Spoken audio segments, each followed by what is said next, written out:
ಈ ತಿಂಗಳು ತುಂಬ ಬದಲಾವಣೆಗಳು ನಿಮ್ಮಲ್ಲಿ ಆಗ್ತಾ ಇದೆ. ಕನ್ಯಾ ರಾಶಿಯವರಿಗೆ ಡಬಲ್ ಗಿಫ್ಟ್, ಯಾವುದೇ ಅಡಚಣೆ ಇಲ್ದಿರ ಜಯವನ್ನು ಕೊಡ್ತಾ ಇರ್ತಾರೆ. ಪ್ರಮೋಷನ್ಸ್ ಈ ಸರ್ತಿ ನೀವು ಎಕ್ಸ್ಪೆಕ್ಟ್ ಮಾಡಬಹುದು. ಸಂಭವರಿಗೆ ಸಂತಾನ ಭಾಗ್ಯ, ಕಂಕಣ ಭಾಗ್ಯ.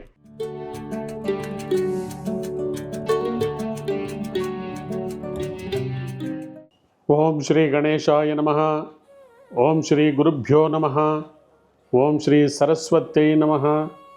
ಮಾತೃದೇವೋಭವ. ತತ್ವಮಸಿ ಚಾನಲ್ ಪ್ರೇಕ್ಷಕರಿಗೆ ನಿಮ್ಮ ರಾಘವನ್, ವೆಂಕಟರಾಘವನ್ ಮಾಡ್ತಕ್ಕಂಥ ನಮಸ್ಕಾರಗಳು. ಪ್ರೇಕ್ಷಕರೇ, ಇದು ಉಡುಪಿ ನ್ಯೂಮರಲ್ ಅಜೆಂಡಾ ಅಸ್ಟ್ರಾಲಜಿ ಕಾರ್ಯಕ್ರಮ ಮಾಸ ಭವಿಷ್ಯ.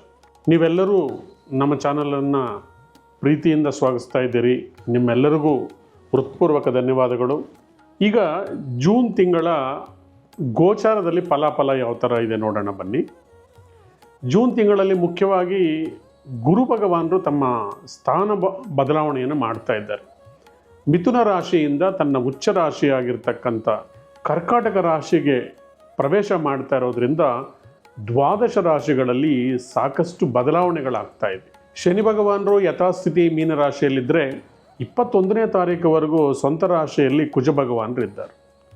ಬುಧರು 22ನೇ ತಾರೀಕುವರೆಗೂ ತನ್ನ ಸ್ವಂತ ಮನೆಯಾಗಿರ್ತಕ್ಕಂಥ ಮಿಥುನ್ ರಾಶಿಯಲ್ಲಿದ್ದರೆ ಜೂನ್ 15ನೇ ತಾರೀಕು ಸೂರ್ಯ ಭಗವಾನರು ಮಿಥುನ್ ರಾಶಿಗೆ ಪ್ರವೇಶ ಮಾಡ್ತಾ ಇದ್ದಾರೆ. ಶುಕ್ರ 6ನೇ ತಾರೀಕು ಗುರುವನ್ನು ಕರ್ಕಾಟಕ ರಾಶಿಯಲ್ಲಿ ಸೇರಿಕೊಳ್ತಾ ಇದ್ದಾರೆ.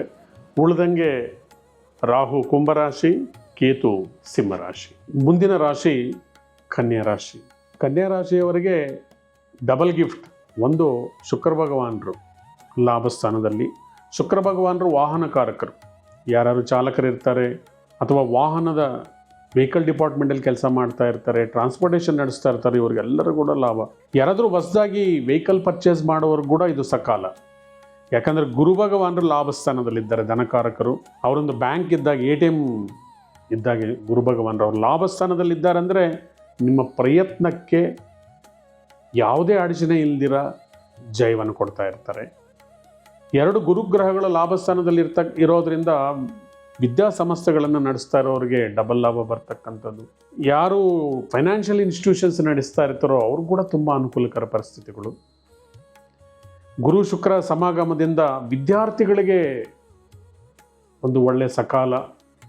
ಒಳ್ಳೆ ಕಾಲೇಜಲ್ಲಿ ಸೀಟ್ ಸಿಕ್ಕಿ, ಒಳ್ಳೆ ಸ್ಕೂಲಲ್ಲಿ ಒಳ್ಳೆ ಮಾರ್ಕ್ಸ್ ತಗೊಂಡು ವಿದ್ಯಾಭ್ಯಾಸದ ಕಡೆಗೆ ಹೆಚ್ಚು ಒಲವು ಬರ್ತಕ್ಕಂಥದ್ದು. ಯಾರಾದರೂ ಟೀಚರ್ ಹುದ್ದೆಗೆ ಪ್ರಯತ್ನ ಸಾಕಷ್ಟು ದಿನಗಳಿಂದ ಮಾಡ್ತಾ ಇದ್ದೀರಿ, ವರ್ಷಗಳಿಂದ ಮಾಡ್ತಾ ಇದ್ದೀರಿ ಅಂದರೆ ಇದು ನಿಮಗೆ ಸರಿಯಾದ ಸಮಯ. ಮತ್ತು ನಿಮಗೆ ಕರ್ಮಸ್ಥಾನದಲ್ಲಿ ಸೂರ್ಯ ಬುಧ ಒಟ್ಟಿಗೆ ಇದ್ದಾರೆ. ಪ್ರಮೋಷನ್ಸ್ ಈ ಸರ್ತಿ ನೀವು ಎಕ್ಸ್ಪೆಕ್ಟ್ ಮಾಡಬಹುದು. ಬುಧ ಸೂರ್ಯ ಒಟ್ಟಿಗೆ ಇದ್ದಾರೆ ಅಂದರೆ ನಿಮ್ಮ ಟ್ಯಾಲೆಂಟನ್ನು ನಿಮ್ಮ ಮ್ಯಾನೇಜ್ಮೆಂಟ್ ಗೌರವಿಸುತ್ತೆ. ಮತ್ತು ನಿಮ್ಮ ಟ್ಯಾಲೆಂಟನ್ನು ಅವರು ಬೆಳಕಿಗೆ ತೊಗೊಂಡು ಬಂದು ನಿಮಗೆ ಅದಕ್ಕೆ ಕಾಂಪನ್ಸೇಷನ್ ಕೂಡ ಕೊಡುತ್ತೆ. 7ನೇ ಮನೆಯಲ್ಲಿ ಶನಿ ಭಗವಾನರಿದ್ದಾರೆ. ಅಕ್ಕಪಕ್ಕದವ್ರನ್ನ ಈಸಿಯಾಗಿ ನಂಬಕ್ಕೆ ಹೋಗಬೇಡಿ. ನಿಮ್ಮದಲ್ಲದ ಸಮಸ್ಯೆಗಳನ್ನು ನೀವು ಯಾವುದು ತಲೆ ಮೇಲೆ ಹಾಕ್ಕೊಳ್ಳಕ್ಕೆ ಹೋಗಬೇಡಿ. 6ನೇ ಮನೆಯಲ್ಲಿ ರಾಹು ಇದ್ದಾರೆ. ಯಾರ್ಯಾರು IT ಫೀಲ್ಡು, ಟೆಕ್ನಾಲಜಿ ಫೀಲ್ಡಲ್ಲಿ ಉದ್ಯೋಗಕ್ಕಾಗಿ ಪ್ರಯತ್ನ ಮಾಡ್ತಾ ಇದ್ದೀರೋ ಅದ್ಭುತ ಫಲಗಳು. ಸಂಭವರಿಗೆ ಸಂತಾನ ಭಾಗ್ಯ, ಕಂಕಣ ಭಾಗ್ಯ. ಪ್ರಯತ್ನ ಪಟ್ಟವರಿಗೆ ಲಕ್ಷ್ಮಿ ಅನುಗ್ರಹ. ಈ ತಿಂಗಳು ತುಂಬ ಬದಲಾವಣೆಗಳು ನಿಮ್ಮಲ್ಲಿ ಆಗ್ತಾ ಇದೆ. ಶನಿ ಭಗವಾನರನ್ನ ಒಲಿಸ್ಕೊಳ್ಳೋದಕ್ಕೆ ಪ್ರತಿ ಶನಿವಾರ ಶನಿದೇವರ ದೇವಸ್ಥಾನಕ್ಕೆ ಹೋಗಿ ಎಳ್ಳು ಎಣ್ಣೆಯನ್ನು ಅರ್ಪಣೆ ಮಾಡ್ತಾ ಬನ್ನಿ. ಕೇತು ಭಗವಾನರು ವ್ಯಯಸ್ಥಾನದಲ್ಲಿದ್ದರೂ ಕೂಡ ನಿಮಗೆ ಭಕ್ತಿ ಮಾರ್ಗವನ್ನು ತೋರಿಸ್ತಾ ಇದ್ದಾರೆ. ಇಷ್ಟು ದಿವಸ ನಿಮಗೆ ಸಮಯವನ್ನು ಬೋಧಿಸಿದ್ದ ಕೇತು ಭಗವಾನರು ನೀವು ಭಕ್ತಿ ಮಾರ್ಗದಲ್ಲಿ ಹೋಗಿದರೆ ನಿಮ್ಮ ದಾರಿ ಈಸಿ ಅಂತ ಹೇಳ್ತಾ ಇದ್ದಾರೆ. ಯಾರನ್ನು ಕ್ರಿಟಿಸೈಸ್ ಮಾಡೋಕ್ಕೆ ಹೋಗಬೇಡಿ. ಗಣೇಶ ಸಂಕಷ್ಟಹರ ಚತುರ್ಥಿಯನ್ನು ಈ ವರ್ಷ ಪೂರ್ತಿ ಮಾಡಿ. ಗಣಪತಿಯ ಅನುಗ್ರಹ ಸಿಕ್ಕಿದರೆ, ಶನಿ ಭಗವಾನರ ಅನುಗ್ರಹ ಸಿಕ್ಕಿದರೆ ಈ ತಿಂಗಳಲ್ಲಿ ನಿಮ್ಮನ್ನು ತಡೆಯೋರು ಯಾರೂ ಇಲ್ಲ. ಸಾಕಷ್ಟು ಜನ ಮೆಸೇಜ್ ಮಾಡ್ತಾ ಇರ್ತಾರೆ, ಗುರುಗಳೇ ನೀವು 3 ತಿಂಗಳಿಂದ ಹೇಳ್ತಾ ಇದ್ದೀರಿ, 4 ತಿಂಗಳಿಂದ ಹೇಳ್ತಾ ಇದ್ದೀರಿ, ನಮ್ಗೆ ಚೆನ್ನಾಗಾಗತ್ತೆ ಅಂತ ಏನೂ ಆಗಿಲ್ಲ. ಜಾತಕ ಗೋಚಾರ ಫಲದ ಜೊತೆಗೆ ನಿಮ್ಮ ಮೂಲ ಜಾತಕದಲ್ಲಿ ದೋಷಗಳು ನೋಡ್ಕೊಳ್ಳಿ. ಪ್ಲಸ್ ಏನು ದಶಾಭುಕ್ತಿಗಳು ನಡೀತಾ ಇದೆ ಅದು ಕೂಡ ಮುಖ್ಯ. ಜೊತೆಗೆ ನಿಮ್ಮ ಮನೆಯ ವಾಸ್ತು ಸ್ಥಾನಬಲ ಇಲ್ಲ ಅಂದರೂ ಕೂಡ ನಿಮ್ಗೆ ಒಳ್ಳೆ ಟೈಮ್ ನಡೀತಾ ಇದ್ದರೂ ಕೂಡ ಶುಭ ಫಲಗಳನ್ನು ಕಮ್ಮಿ ಮಾಡುತ್ತೆ ಅಥವಾ ತಡೆಯುತ್ತೆ. ಒಂದು ವೇಳೆ ನಿಮ್ಮ ನಾಮಬಲ ಸಂಖ್ಯಾಶಾಸ್ತ್ರಕ್ಕೆ ಇಲ್ಲ ಅಂದಾಗಲೂ ಕೂಡ ನಿಮ್ಗೆ ಅಭಿವೃದ್ಧಿಯಲ್ಲಿ ತುಂಬ ಡಿಲೇ ಆಗುತ್ತೆ. ನಿಮ್ಗೆ ಹತ್ತಿರದ ಪಂಡಿತರಲ್ಲಿ ನಿಮ್ಮ ಜಾತಕವನ್ನು ತೋರಿಸಿ ನಾಮಬಲ ಚೆನ್ನಾಗಿದೆಯಾ, ವಾಸ್ತುಬಲ ಚೆನ್ನಾಗಿದೆಯಾ, ಗ್ರಹಬಲ ಹೇಗಿದೆ ಅಂತ ತಿಳ್ಕೊಂಡು ಇದನ್ನು ನೀವು ಅನ್ವಯಿಸ್ಕೊಂಡಿದ್ರೆ ನಿಮಗೆ 100ಕ್ಕೆ 100 ಫಲ ಕೊಡುತ್ತೆ. ಕಾರ್ಯಕ್ರಮವನ್ನು ಮುಕ್ತಾಯ ಮಾಡೋಕ್ಕೆ ಮೊದಲು ನಿಮಗೆ ಒಂದು ಅದ್ಭುತವಾದಂಥ ಒಂದು ವಾಸ್ತು ಟಿಪ್ಸನ್ನು ನಾನು ಇವತ್ತು ಹೇಳ್ತಾ ಇದ್ದೀನಿ. ಇದು ತುಂಬ ಮುಖ್ಯ. ಈ ವಿಡಿಯೋವನ್ನು ಕೊನೆಯವರೆಗೂ ನೋಡಿ, ಪದೇ ಪದೇ ನೋಡಿ, ಅರ್ಥ ಆಗಿಲ್ಲ ಅಂದರೆ. ಇವತ್ತು ಸೌತ್ ವೆಸ್ಟ್ ಕಾರ್ನರ್, ಇದನ್ನು ನೀವು ಆಡು ಭಾಷೆಯಲ್ಲಿ ಕುಬೇರ ದಿಕ್ಕು ಅಂತ ಕೂಡ ಕರಿತೀವಿ. ಈ ದಿಕ್ಕಲ್ಲಿ ನೀವೇನಾದರೂ ಒಡೆದಿರೋ ಕನ್ನಡಿ ಇಟ್ಟಿದ್ದೀರಾ, ಬೇಡದೇ ಇರತಕ್ಕಂಥ ವಸ್ತುಗಳನ್ನು ಇಟ್ಟಿದ್ದೀರಾ, ನಿಮ್ಮ ಮಂಚದ ಕೆಳಗಡೆ ಶೂಸು ಬೇಡದೇ ಒಡೆದೋಗಿರ್ತಕ್ಕಂಥ ವಸ್ತುಗಳನ್ನು ಇಟ್ಟಿದ್ದೀರಾ, ಅಥವಾ ಈ ಮೂಲೆಯಲ್ಲಿ ನೀವು ಕನ್ನಡಿಯನ್ನೇನಾದ್ರೂ ಇಟ್ಕೊಂಡಿದ್ದೀರಾ.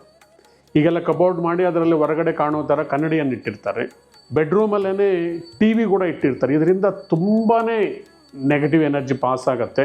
ಈ ಕುಬೇರ್ ಮೂಲೆ ಅಂತಕ್ಕಂಥದ್ದು ಸಂಬಂಧಗಳನ್ನು ಅಭಿವೃದ್ಧಿಪಡಿಸ್ತಕ್ಕಂಥದ್ದು, ಮದುವೆ, ಲವ್, ರೊಮ್ಯಾನ್ಸ್ ಸಪೋರ್ಟ್ ಮಾಡ್ತಕ್ಕಂಥದ್ದು. ಈ ಕುಬೇರ ಮೂಲೆಗೆ ಉತ್ತರ ದಿಕ್ಕು ಚಿಲ್ಡ್ರನ್ಸು, ನೇಮ್, ಫೇಮ್ ಕೊಡ್ತಕ್ಕಂಥದ್ದು. ಈ ಕುಬೇರ ಮೂಲೆಗೆ ದಕ್ಷಿಣ ದಿಕ್ಕು ಐಶ್ವರ್ಯ, ಆರೋಗ್ಯವನ್ನು ಕೊಡ್ತಕ್ಕಂಥದ್ದು. ಒಂದು ವೇಳೆ ಈ ಕುಬೇರ ಮೂಲೆ ಏನಾದರೂ ಕೆಟ್ಟಿದರೆ ನಿಮಗೆ ನಿಮ್ಮ ಜೀವನದಲ್ಲಿ ಹೇಳಿಕೊಳ್ಳಲಾರದಂಥ ನೋವಿರುತ್ತೆ. ಇದು ಮದುವೆ ಮತ್ತು ಪ್ರೀತಿ, ರೊಮ್ಯಾನ್ಸಿಗೆ ಸಂಬಂಧಿಸಿರೋದಾಗಿರೋದ್ರಿಂದ ನೀವೇನಾದರೂ ಈ ದಿಕ್ಕಲ್ಲಿ ನೀವು ಕಪ್ಪು ಬಣ್ಣದ ಕಬೋರ್ಡ್ಸು ಅಥವಾ ನೀವೇನಾದರೂ ನೀಲಿ ಬಣ್ಣದ ಪೇಂಟಿಂಗ್ ಏನಾದರೂ ಹೊಡೆದಿದ್ದರೆ ನೀವು ಅಬ್ಸರ್ವ್ ಮಾಡಿ ಸಂಬಂಧಗಳಲ್ಲಿ ತೊಡಕುಂಟಾಗ್ತಾ ಇರುತ್ತೆ. ಇಷ್ಟುವರೆಗೂ ಚೆನ್ನಾಗಿರ್ತಕ್ಕಂಥ ಸಂಬಂಧಗಳು ನೀವು ಮನೆ ಕಟ್ಟಿ ಆ ಪೇಂಟ್ ಮಾಡಿ ನೀವು ಕಬೋರ್ಡಲ್ಲಿ ನೀವು ಕನ್ನಡಿಯನ್ನು ಇಟ್ಟು ಸರಿಯಾದ ದಿಕ್ಕಲ್ಲಿ ನೀವು ಸರಿಯಾದ ವಸ್ತುಗಳನ್ನು ಇಟ್ಟಿಲ್ಲ ಅಂದಿದ್ರೆ ಒಬ್ಬರಲ್ಲಿ ಒಬ್ಬರಿಗೆ ಆಸಕ್ತಿ ಕಮ್ಮಿ ಆಗ್ತಾ ಇರುತ್ತೆ. ಒಂದು ವೇಳೆ ನಿಮ್ಮ ಪೇಂಟ್ ಅಥವಾ ನಿಮ್ಮ ಕಬೋರ್ಡ್ಸು ಬ್ಲ್ಯಾಕ್ ಆ್ಯಂಡ್ ಬ್ಲೂ ಇದ್ದರೆ ಒಬ್ಬರಲ್ಲಿ ಒಬ್ಬರಿಗೆ ಅನುರಾಗ ಕಮ್ಮಿ ಆಗುತ್ತೆ. ಶಾರೀರಿಕ ಸುಖದಲ್ಲಿ ಕೂಡ ವ್ಯತ್ಯಾಸ ಆಗ್ತಾ ಇರುತ್ತೆ. ಸರಿ, ಹಾಗಾದರೆ ಈ ಮುಖ್ಯವಾಗಿರ್ತಕ್ಕಂಥ ಈ ಕುಬೇರ ಮೂಲೆ ಅಥವಾ ಸೌತ್ ವೆಸ್ಟ್ ಕಾರ್ನರನ್ನು ಯಾವ ಥರ ನಾವು ಅಭಿವೃದ್ಧಿ ಮಾಡ್ಕೋಬೇಕು? ನಾವೆಷ್ಟೋ ಕಡೆ ನಾವು ವಾಸ್ತು ಪರಿಶೀಲನೆಗಾಗಿ ಹೋದಾಗ ಜನ ಹೇಳೋದಷ್ಟೇ, ಸ್ವಾಮಿ ನಾವು ತೊಗೊಂಡ್ಬಿಟ್ಟಿದ್ದೀವಿ, ಇದು ಅಪಾರ್ಟ್ಮೆಂಟು, ನಾವು ಒಡೆಯೋಕ್ಕಾಗಲ್ಲ, ತೆಗಿಯೋಕ್ಕಾಗಲ್ಲ, ಆಲ್ಟರ್ನೇಟಿವ್ ಮಾಡೋಕ್ಕಾಗಲ್ಲ. ಖಂಡಿತ ನೀವು ಹೆದರ್ಕೋಬೇಕಾಗಿಲ್ಲ. ಕೇವಲ ಸ್ವಲ್ಪ ಬದಲಾವಣೆಗಳನ್ನು ಮಾಡಿಕೊಳ್ಳೋದ್ರಿಂದ, ಕಲರ್ ಕಾಂಬಿನೇಷನ್ಸನ್ನು ಮ್ಯಾಚ್ ಮಾಡೋದ್ರಿಂದ, ಚಿಕ್ಕ ಚಿಕ್ಕ ಟಿಪ್ಸನ್ನು ಉಪಯೋಗಿಸ್ಕೊಳ್ಳೋದ್ರಿಂದ ಅದನ್ನು ನೀವು ಸಮೃದ್ಧಿಯ ಕಡೆಗೆ ತೊಗೊಂಡು ಹೋಗ್ಬೋದು. ಮೊದಲನೇದಾಗಿ ನಿಮ್ಮ ಬೆಡ್ರೂಮಲ್ಲಿ ಪಿಲ್ಲರ್, ಮನೆಯ ಪಿಲ್ಲರ್ ಆಚೆ ಬಂದಿದ್ದರೆ ಅದರಲ್ಲಿ ನೆಗೆಟಿವ್ ಎನರ್ಜಿ ಬರ್ತಾ ಇರುತ್ತೆ. ಅದನ್ನು ನಿವಾರಣೆ ಮಾಡಬೇಕಂದ್ರೆ ಆ ಪಿಲ್ಲರ್ ಮೇಲೆ ಓಂ ಅನ್ನತಕ್ಕಂಥ ಅಕ್ಷರ ಪ್ಲಸ್ ಸ್ವಸ್ತಿಕನ್ನು ಬರೀರಿ. ಸೊ ಅದರಿಂದ ಬರ್ತಕ್ಕಂಥ ಎನರ್ಜಿ ಕಮ್ಮಿ ಆಗುತ್ತೆ. ಯಾಕಂದರೆ ಇವಾಗ ಪಿಲ್ಲರ್ಸಲ್ಲೆಲ್ಲ ಐರನ್ ಇರುತ್ತೆ. ವುಡ್ಡು, ಮಣ್ಣು ಇಂಥದ್ರಲ್ಲಿ ನೆಗೆಟಿವ್ ಎನರ್ಜಿ ಇರೋದಿಲ್ಲ. ಪಿಲ್ಲರ್ಸಲ್ಲಿ ಐರನ್ ಇರೋದ್ರಿಂದ ನಿಮಗೆ ನೆಗೆಟಿವ್ ಎನರ್ಜಿ ಇರುತ್ತೆ. ಹಾಗೆ ನಿಮಗೆ ಕಬೋರ್ಡಲ್ಲಿ ಏನಾದರೂ ಕನ್ನಡಿ ಇದ್ದರೆ ಮೊದಲು ಅದನ್ನು ತೆಗೆಸ್ಬಿಡಿ, ಅಥವಾ ಅದಕ್ಕೊಂದು ಸ್ಕ್ರೀನ್ ಹಾಕಿ. ನಿಮಗೆ ಡ್ರೆಸ್ಸಿಂಗ್ ಟೇಬಲ್ ಅಥವಾ ಕನ್ನಡಿಯನ್ನು ಹಾಕಲೇಬೇಕಂದ್ರೆ ನಿಮ್ಮ ಮಾಸ್ಟರ್ ಬೆಡ್ರೂಮಲ್ಲಿ ನಾರ್ತ್ ಗೋಡೆಗೆ ಹಾಕಿ. ಇಲ್ಲಿ ಹೆಚ್ಚಾಗಿ ಈ ದಿಕ್ಕು ಬಂದು ಅರ್ತ್ ಎಲಿಮೆಂಟ್ ಇರುತ್ತೆ. ಭೂಮಿ ಎಲ್ಲವನ್ನು ಹಿಡ್ಕೊಳ್ಳುತ್ತೆ. ಸೊ ಅದರಿಂದ ಇದು ಸಂಬಂಧಗಳನ್ನು ಇಟ್ಕೊಳ್ತಕ್ಕಂಥದ್ದು. ಭೂಮಿ ಬಣ್ಣಕ್ಕೆ ಸಂಬಂಧಿಸಿರ್ತಕ್ಕಂಥ ಪೇಂಟಿಂಗ್ಸನ್ನು ಮಾಡಿ. ಮುಖ್ಯವಾಗಿ ಯೆಲ್ಲೋ ಕಲರ್, ಸ್ವಲ್ಪ ತಿಳಿ ಯೆಲ್ಲೋ ಕಲರ್ ಬಣ್ಣವನ್ನು ನೀವು ರೂಮಲ್ಲಿ ಬಳಸೋದ್ರಿಂದ ನಿಮ್ಮ ಕರ್ಟನ್ಸ್, ಮುಖ್ಯವಾಗಿ ನಿಮ್ಮ ಕಿಟಕಿಗೆ ಯೆಲ್ಲೋ ಕಲರ್ ಸ್ಕ್ರೀನ್ಸ್ ಅಥವಾ ಆರೆಂಜ್ ಕಲರ್ ಸ್ಕ್ರೀನ್ಸ್.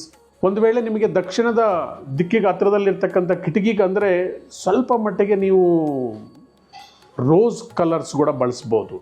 ಅದೇ ಉತ್ತರ ದಿಕ್ಕಿಗೆ ಹತ್ತಿರ ಇರ್ತಕ್ಕಂಥ ಕಿಟಕಿಗೆ ನೀವು ಮೆಟಾಲಿಕ್ ಕಲರ್, ಸಿಲ್ವರ್ ಕಲರ್ ಹೋಲ್ತಕ್ಕಂಥ ಈ ಸ್ಕ್ರೀನ್ಸನ್ನು ಅಳವಡಿಸ್ಕೊಳ್ಳೋದ್ರಿಂದ ಅಥವಾ ಯಾವುದಾದ್ರೂ ಒಂದು ಪಿಲ್ಲರ್ ಮೇಲೆ ಒಳಗಡೆ ಬಂದಿದ್ದರೆ ಅದರ ಮೇಲೆ ಒಂದು ಕನ್ನಡಿಯನ್ನು ಸರಿಯಾದ ದಿಕ್ಕಲ್ಲಿ ಚಿಕ್ಕದು ಕನ್ನಡಿಯನ್ನು ನೀವು ಹಾಕ್ಕೊಳ್ಳೋದ್ರಿಂದ ಕೂಡ ಅಲ್ಲಿ ಪಾಸಿಟಿವ್ ಎನರ್ಜಿ ಬಂದು ಗಂಡ ಹೆಂಡತಿಯಲ್ಲಿ ಅನುರಾಗ ಅನ್ಯೋನ್ಯತೆ ಜಾಸ್ತಿಯಾಗಿ ಮಕ್ಕಳಾಗಿ ಸುಖ ಸಂಸಾರವನ್ನು ನೀವು ಮಾಡೋದಕ್ಕೆ ಸಾಧ್ಯ ಆಗತ್ತೆ.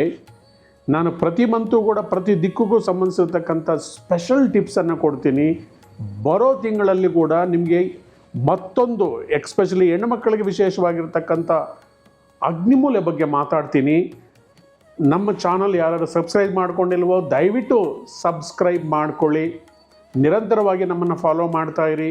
ನಮ್ಮ ಚಾನಲನ್ನು ನೀವು ಎಲ್ಲರೂ ವೀಕ್ಷಣೆ ಮಾಡಿ ನಮ್ಮನ್ನು ಪ್ರೋತ್ಸಾಹ ಮಾಡ್ತಾ ಇರೋದಕ್ಕೆ ನಿಮ್ಮೆಲ್ಲರಿಗೂ ಹೃತ್ಪೂರ್ವಕ ಧನ್ಯವಾದಗಳು. Thank you very much. Thank you.